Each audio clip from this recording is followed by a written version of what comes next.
wabarakatuh. Waalaikumsalam warahmatullahi wabarakatuh. Sebelumnya saya mengucapkan terima kasih kepada teman-teman yang sudah menyempatkan waktunya untuk hadir pada kegiatan konseling kelompok hari ini. Sebelum kita memulai kegiatan hari ini, alangkah baiknya kita berdoa terlebih dahulu agar kegiatan kali ini berjalan dengan lancar ya. Berdoa dimulai.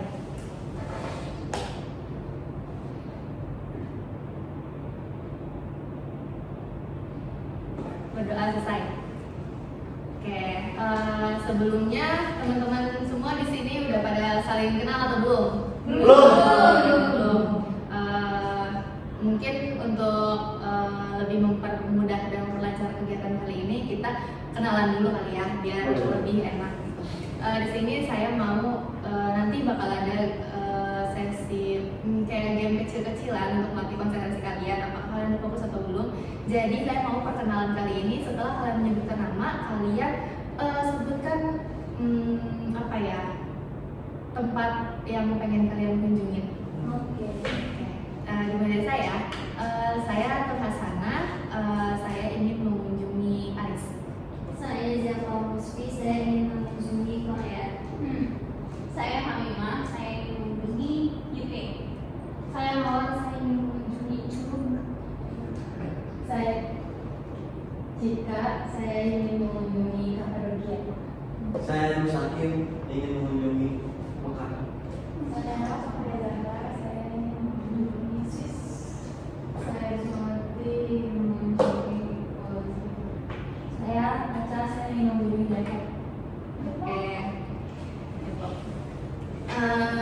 Coba kamu ini siapa namanya?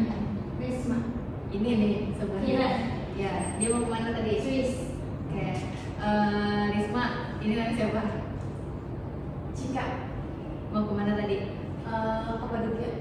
Oke, berarti udah fokus ya sekarang. Sebelumnya kalian sudah pernah melakukan kegiatan sesi konseling kelompok atau belum? Belum pernah. Oke, berarti sekarang persen sama saya ya. Jadi sebelum kita melakukan konseling kelompok, karena kalian belum pernah melakukan sesi konseling kelompok, di sini saya mau menjelaskan apa itu konseling kelompok.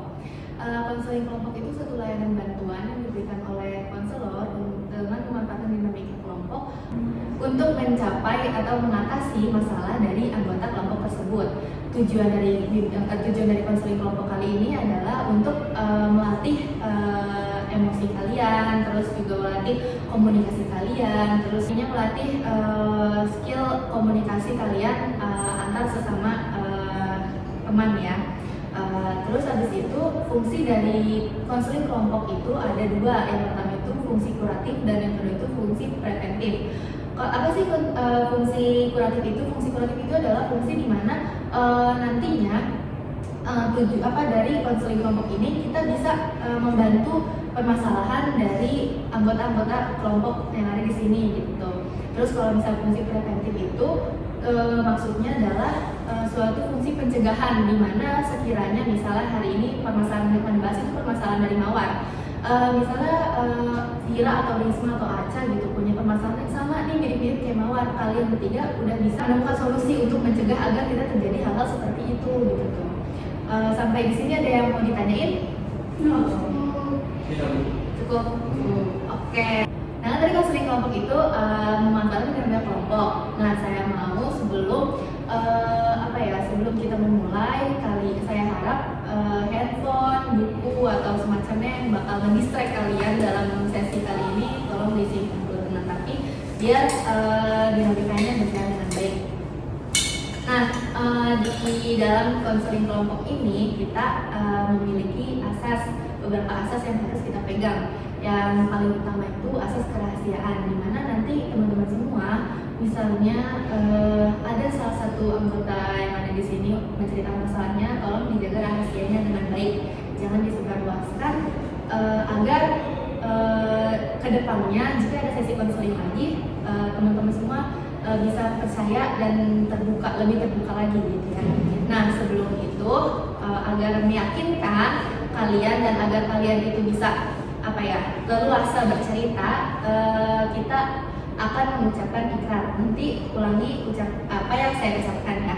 dan ketika menyebutkan nama, sebutkan nama dari kalian masing-masing. Oke. Bismillahirrahmanirrahim. Bismillahirrahmanirrahim. Saya Nur Hasanah. Saya Dengan ini menyatakan bahwa saya sanggup dan bersedia menerima, memelihara, menyimpan, menjaga, dan merahasiakan segala bentuk data atau keterangan lainnya yang saya terima baik dari diri saya atau orang lain, yaitu data atau keterangan yang tidak boleh dan tidak layak diketahui oleh orang lain. Nah, kan teman-teman semua sekarang udah mengucapkan ikrar, jadi saya harap apapun masalahnya nanti yang akan diceritakan oleh teman-teman semua itu cukup disimpan dan dijaga oleh diri kalian masing-masing ya, dan jadikan pelajaran untuk kedepannya agar kalian bisa terhindar dari masalah tersebut. Oke, mungkin dari sini ada yang mau menceritakan atau ingin masalahnya diselesaikan pada sesi konseling pada hari ini? Saya Bu, Boleh, silakan Mawar. kemarin saya punya masalah sama saudara saya karena saya kecil Bu. Itu kayak udah saya singgung Bu. Kenapa sih tiba-tiba masalah sepele dibesarkan hanya dibilangin ke orang tua saya? Ya Allah, ada aja yang masalah padahal cuma perkara sikat cuci gitu kan ya. Oke, ditampung dulu ya. Mungkin yang lain ada yang mau menceritakan masalahnya? Oke, boleh Cika, silakan. Jadi saya sempat memiliki permasalahan dengan orang terdekat saya, yaitu pacar saya sendiri. Mungkin ini memang kesalahan dari diri saya pribadi, yaitu adanya mengirimnya foto atau video yang tidak senonoh seperti itu. Tetapi setelah kejadian itu, pacar saya selalu mengancam untuk menyebarkan apa yang sudah saya kirim. Kalau misalkan dia itu nggak ngasih, kalau misalkan saya itu nggak ngasih dia uang sesuai dengan yang dia mau. Sementara saya kan sebagai seorang pelajar SMA, saya bingung saya harus ngasih uang dari mana gitu. Sementara orang tua pun jauh gitu sama saya. Posisi saya SMA itu kan rantau. Orang tua saya di Tangerang dan sekarang posisi saya ada di Serang. Jadi sampai sekarang pun dia tuh masih terus ngancem saya buat ngirimin apa yang udah saya kirim. Itu saya juga ngerasa itu salah juga sih. Tapi saya bingung harus biar selesai itu kayak gimana gitu. Biar saya tuh nggak terus-terusan dihancurin sama rasa ini. Oke, terima kasih kepada Cika yang sudah menceritakan masalahnya. Nah, kan tadi ada 2 permasalahan nih. Menurut teman-teman yang bakal kita bahas pada sesi kali ini, terlebih dahulu itu paling urgent menurut teman-teman itu masalah Cika atau masalah dari Mawar? Cika. Masalah dari Cika. Oke, karena emang ya begitu berat banget ya itu, karena ada hal yang sangat tidak sangat melanggar sekali ya. Jadi untuk masalah Mawar mungkin kita nanti di next pertemuan. Sekarang kita akan menyelesaikan masalah dari Cika. Boleh dari Cika dijelaskan kembali lebih secara detailnya gitu, agar teman-teman juga bisa memberikan solusi yang tepat atas masalah yang sedang Cika alami. Kejadian itu awalnya terjadi sebelum saya naik kelas 12 SMA. Awalnya tuh saya tuh kenal dia itu kan, dia tuh kakak kelas saya, cuman memang dekat dari organisasi. Awalnya ya udah kita cuma chat-chatan biasa gitu, terus kayak ya sekedar ada dan kakak kelas aja gitu, nggak ada keperluan lain ataupun hal-hal lain, maksud-maksud lain. Cuman mungkin seiring berjalannya waktu kita tuh sama-sama merasa nyaman gitu, sama-sama merasa nyaman dan ya udah terjadilah ke pacaran gitu ya, kita tinggal hubungan. Ya sampai di suatu saat dia itu pernah meminta saya untuk mengirimkan foto ataupun video yang memang kurang maksimal seperti itu ya, dengan alasan yang mungkin dia itu menjanjikan bahwa dia akan menikahi saya. Dan juga bodohnya saya di situ adalah atas dasar rasa sayang saya pun mengirimkan gambar dan juga video itu. Tanpa berpikir panjang, saya langsung mengirimkan itu dan ya dia udah dapat dong apa yang dia mau. Tapi setelah saya mengirimkan itu,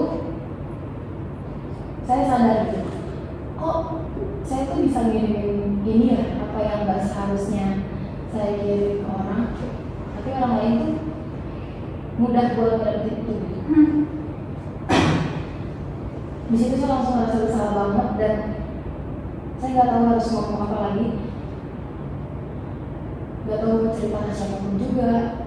Tapi kan sama orang tua pun saya jauh karena posisinya merantau, dan cerita ke temen pun saya malu, saya nggak tahu harus ngomong kayak gimana. Jika masalah ini sudah berapa lama? Sekarang itu kan udah mau kelulusan, selesai ujian sekolah. Cerita itu terjadi waktu saya awal kelas 12 itu, jadi mungkin kurang lebih udah sekitar 1 tahun. Tapi awal banget yang terjadi itu sih pertengahan semester 2 kelas 12. Ancaman apa yang dia kasih, Kak? Ya dia cuma bilang tuh kayak kalau misalkan lo gak mau ngasih foto lo lagi gitu, jadi dia tuh bakal ngirim pertama ke orang tua aku, terus yang kedua juga ke teman organisasi aku. Kebetulan kan kita tuh di satu organisasi gitu kan, dan juga bakal dia tuh mincernya ke teman-teman yang ada di followers Instagram aku, ataupun intinya orang-orang yang memang kenal sama aku. Kalau emang aku nggak ngasih foto itu lagi, dia tuh bakal ngasih foto yang udah dia punya tuh ke mereka-mereka itu. Jadi selama ini masih berlanjut pengiriman fotonya.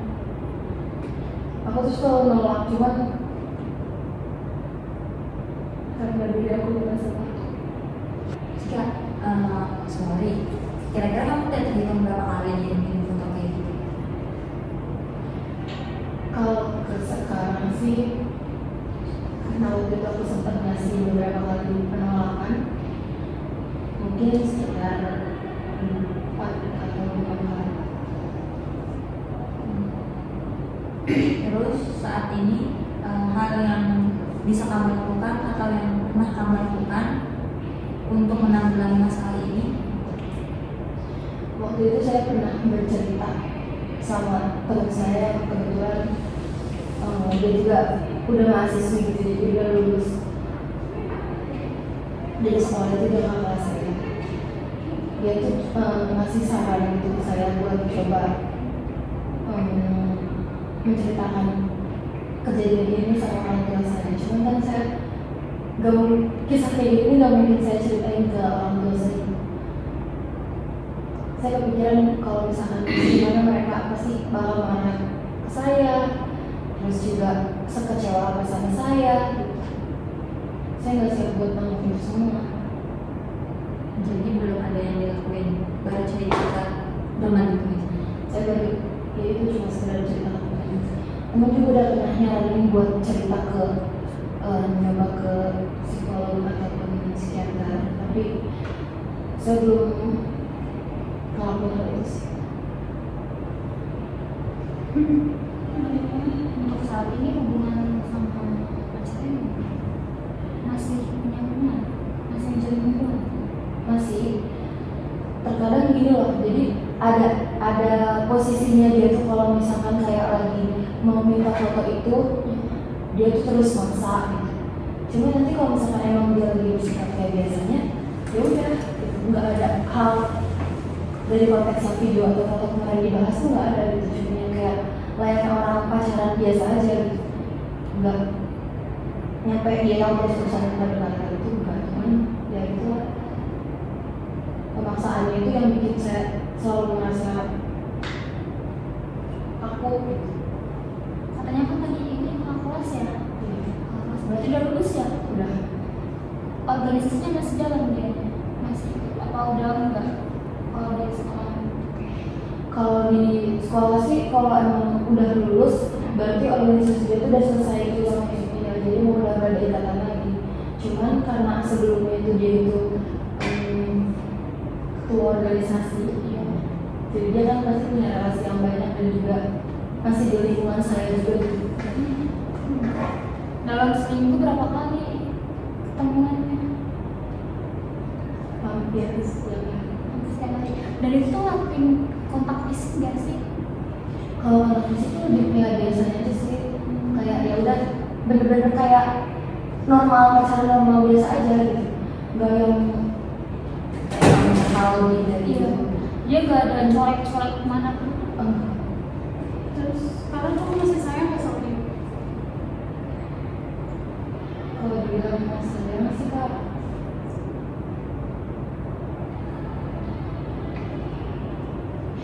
mungkin saya masih ada perasaannya karena kan saya itu kurang dekat sama keluarga, karena emang orang tua saya itu bapak kalau udah lama nggak ada, jadi saya itu mencari orang yang bisa mengayomi diri saya. Jadi dia, tapi saya nggak tahu kenapa bisa sampai di titik ini gitu. Dia tuh kalau dibilang masih sadar sih, saya masih ada rasa itu kepada dia, karena dia itu kan sebagai orang yang lebih tua dari saya. Hal itu yang saya cari di lingkungan saya, karena ayah saya itu dari menurut saya dari saya SD bisa sama mama saya, dan saya tuh berharap pada awalnya tuh dia tuh bisa mengayomi saya, dia bisa melindungi saya, tapi saya juga nggak tahu kenapa bisa sampai kayak gini.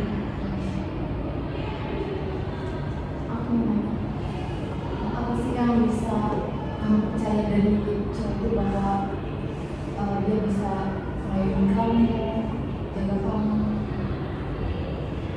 Mungkin yang pertama saya percaya dari dia itu, saya percaya dia sebagai seorang ketua organisasi.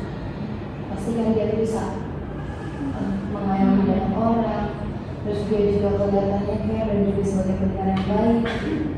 Jadi saya tuh percayanya, kepercayaan saya tuh dasarnya di situ.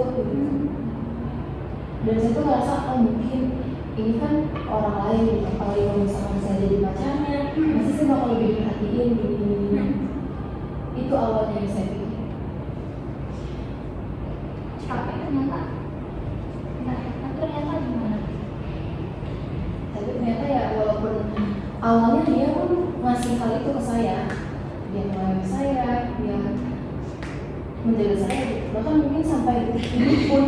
Tapi mungkin kalau buat hal yang sensitif kayak gitu dia nggak bisa. Jika nanti kita udah, maksudnya saya sedikitnya udah tentang dia dari yang kalau dia baiklah gitu, habis itu ternyata yang dia berjalan cukup lama, dia juga suka mengancam. Kamu harusnya sadar deh jika dia itu jahat. Menurut aku ya, itu udah nggak baik itu loh, rasa sayang. Tapi kalau misalnya dia kayak gitu, memang kamu merasa terancam kan sekarang? Iya kan, maksudnya kamu tidak menikmati itu kan? Kamu juga lapar kan pasti diancam terus. Apalagi tadi kata kamu caranya pakai uang, sedangkan kamu kan pelajar, otomatis uang kamu terbatas dong. Kalau misalnya sudah habis, dia maksa, kamu minta dari mana? Kalau nggak tahu, solusi dari aku ya, kayaknya putus aja deh. Mungkin ini terdengar sedikit sensitif ya buat kamu, atau ini terdengar sedikit menyakitkan buat kamu. Tapi menurut aku, kayaknya lebih baik putus deh, karena itu udah nggak baik Cika. Maksudnya itu udah, dia bukan sayang lagi di situ, bukan menyayangi kamu. Dia itu bikin kamu selalu merasa kayak dia nggak bisa nih hidup tanpa gue gitu, kayaknya deh. Ya nggak sih? Terus kalau misalkan di jalur hukum bisa nggak sih? Jadi kan kalau misalkan putus jauh kan takutnya tiba-tiba ngancam lagi. Kalau misalkan di bawah jalur hukum gimana? Bisa nggak sih teman-teman kalau misalkan dengan kasus yang kayak ini? Soalnya kan susah gitu tuh, ini mah udah habis. Ada hukum yang bertindak. Bener-bener itu tuh maksudnya kalau ini pasti kayak kasus-kasus yang penyebaran video yang bukan, maksudnya itu reference porno gitu loh, video porno gitu. Sama aku tuh kasus yang pemerasan ya. Iya, Kasusnya pemerasan ya, maksudnya pengancaman juga bisa ya. menurut lagi juga solusi dari itu, kenapa kamu nggak cerita aja apa adanya gitu loh ke orang tua kamu? Ya mungkin pasti dimarahin, tapi coba kamu minta pendampingan gitu loh, karena kalau kayak gini pasti kamu gede banget kan, kamu merasa pasti nanti kamu harus banget gitu. Iya. Aku sedih banget tadi dengarnya. Iya. Kamu cerita gitu ke orang tua kamu sejelas-jelasnya gitu, maksudnya kayak semoga kalau orang tua kamu supportnya kamu bisa bawa ini ke hukum gitu loh, jadi di hukum. Oke, saya mau nanya. Sebelumnya Cika pernah melakukan hal serupa juga nggak? Cowok lain gitu, selain pacaran. Sebelum yang ini belum. Belum baru. Ketika Cika mengirimkan foto tersebut, awal-awal perasaan Cika itu seperti apa? Pada awalnya tuh kan karena dari rasa sayang itu loh, Kak. Jadi kayak ya udah deh, daripada gue ditinggalin. Jadi awal tuh dia tuh macamnya tuh mau ninggalin gitu. Cuman kan karena saya tuh ngerasa apa yang saya cari itu ada di diri dia gitu. Jadi saya nggak mau kehilangan hal itu. Dan dia pun menjanjiin hal yang memang itu bodoh ya, entah pernikahan atau apa segala macam, punya perjalanan serius. Dan biasanya percaya aja gitu, dan biasanya ikutin. Tadi kan kata Cika masih sering kamu ya. Cika mulai nggak sih minjem HP dia? Iya, coba bikin mampus. Tapi biasanya kalau kayak gitu kayak Jadi backup. itu tuh mungkin Ada simpenan yang lain ya. itu yang penting. Ini ya cowoknya juga nggak normal.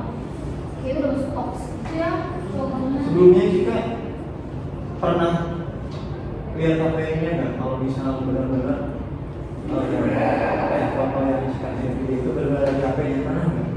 Aku pernah dikasih akses sih, Kak, karena kan di Sandi, dan Sandinya tuh setiap kali kita mau main tuh selalu diubah.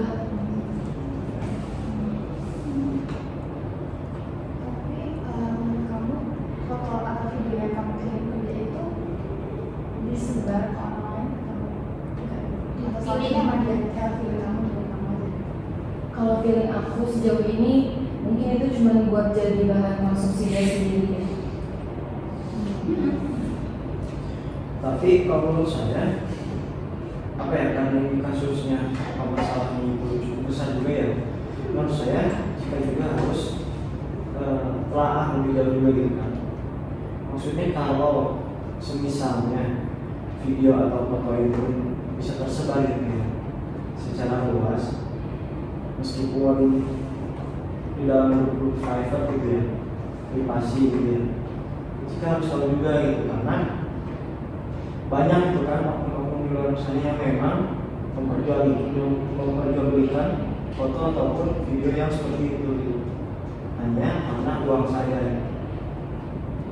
Banyak itu kan kasus-kasus yang memang ya awal-awalnya gitu cinta ya akhirnya seperti itu gitu kan, secara langsung juga kan itu pelecehan seksual juga gitu kan, secara verbal, apalagi di media sosial bisa disebarkan. Dan saya rasa Cika juga harus cari tahu itu di dalam motor Cika itu tersebar atau enggak gitu. Oh iya, jika mungkin kalau kamu menjadi seorang orang tua atau misalnya kamu takut dari pembelaan dari orang tua, kadang suka kayak gitu kan, kita tuh justru sama orang tua ada masalahnya.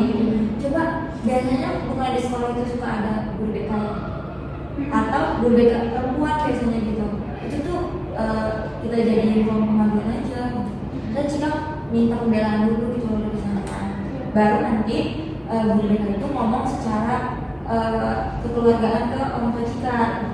Karena dari orang tua kan, karena kalau dari orang tua biasanya bahasanya lebih masuk nih kebanding dari anak orang tua. Karena anak orang tua kan orang tua suka anak-anak gitu tuh. Kalau udah sama orang tua biasanya lebih masuk. Coba kayak gitu aja Cika. Ini tuh jangan dianggap sepele gitu loh. Sebelum Cika udah pernah cerita ke siapa nih? Oh belum? Ke teman aku yang mahasiswi tadi itu, baru ke dia juga. Berapa? Satu orang? Satu orang. Selain tadi guru BK juga gitu.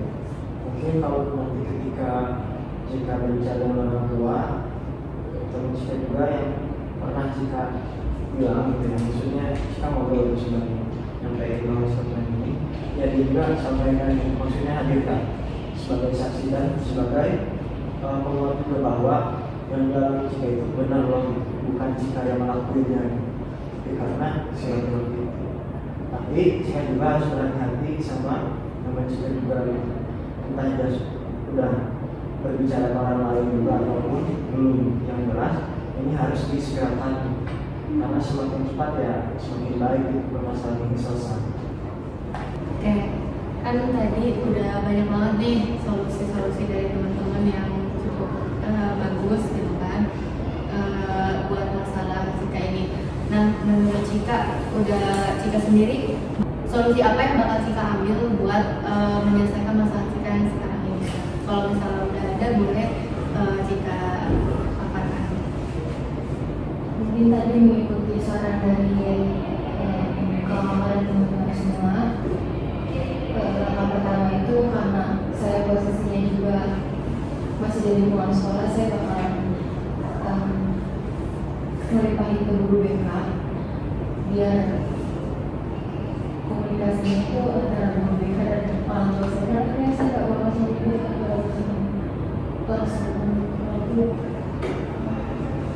Oke, berarti setelah ini langkah yang bakal Cika ambil adalah Cika bakal menghubungi guru BK di sekolah Cika agar nantinya bisa menjadi penyambung penyambung kata antara Cika dan orang tua Cika. Oke, kan tadi udah Cika pilih nih solusi yang bakal Cika ambil. Kira-kira Cika bakal kapan? Kira-kira Cika bakal kapan kayak mendatangi guru BK-nya? Karena beberapa hari ke depan itu kita bakal ada event di sekolah yang aku dibimbing, ketemu sama guru BK juga udah susah. Mungkin kurang lebih sekitar ada 1 atau 2 minggu. Oke, kalau misalnya seperti itu, kami semua di sini menunggu kabar baiknya. Semoga permasalahan Cika segera selesai gitu ya. Cika juga bisa terlepas dari cowok yang ya bisa dibilang toksik itu. Intinya semangat terus buat Cika, jangan pernah takut buat speak up. Masalah kayak gini jangan dipendem, karena makin Cika pendem dia makin ngeliatin diri Cika. Jadi kayak Cika jangan malu, nanti juga kalau misalnya Cika udah ketemu guru BK Cika ungkapin semuanya gitu ya. Cika jelasin semuanya, ceritain dari awal sampai guru BK-nya si guru BK-nya ini bisa menyampaikan cerita Cika ini kepada orang tua Cika dan masalahnya bisa terselesaikan dengan baik. Buat teman-teman semua, karena di sini tadi permasalahannya cukup rumit dan cukup besar, saya harap kalian masih ingat dengan ikrar yang tadi diucapkan sama kalian. Tolong jaga cerita Cika ini dengan baik, simpan dengan rapi sama diri kalian dan jadikan pengalaman agar kedepannya buat para laki-laki di sini apa ya, jangan seperti pacar Cika, dan perempuan juga lebih pintar-pintar lagi dalam memilih pasangan dan juga mengambil tindakan. Jangan mudah terayu oleh oleh ucapan manis pria yang akan janjikan akan dinikahi, nanti akan aku kasih semuanya buat kamu, aku sayang sama kamu. Jangan percaya hal seperti itu, oke? Semoga kita semua dijauhkan dari hal seperti itu. Cika juga bisa selesai juga masalahnya dalam waktu yang singkat. Mungkin sesi konseling kali ini dicukupkan.